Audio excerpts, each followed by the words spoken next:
أهلا بيكم في حلقة جديدة من قناة قصة قصيرة. النهاردة هنتكلم عن الإمام الألباني. بس قبل ما نبدأ ما تنساش تشترك في القناة وتفعل زر الجرس عشان يوصلك كل جديد. يلا نبدأ.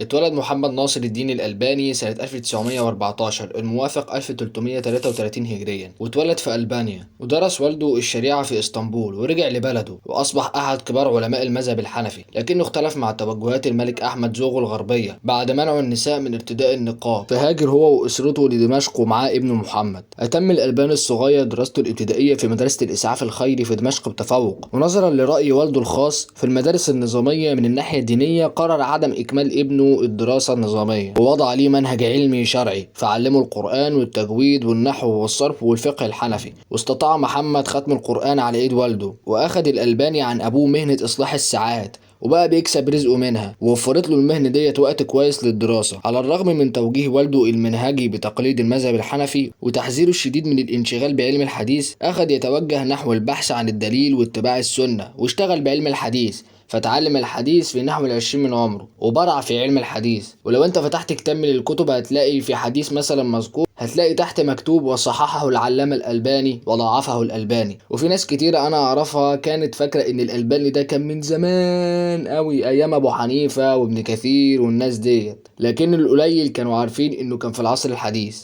وفي أوائل 1960 كان الألباني مراقب من الحكومة السورية، مع العلم إنه كان بعيد عن السياسة، فتعرض للاعتقال قبل سنة 1967، واعتقل لمدة شهر في قلعة دمشق. ولما قامت حرب 67 شافت الحكومة السورية إنها تفرج عن المعتقلين، لكن لما اشتدت الحرب اعتقلوا الألباني تاني، وقعد المرة دي 8 شهور. وتوفى الإمام الألباني سنة 1999 في مدينة عمان في الأردن رحمه الله ورحمة واسعة.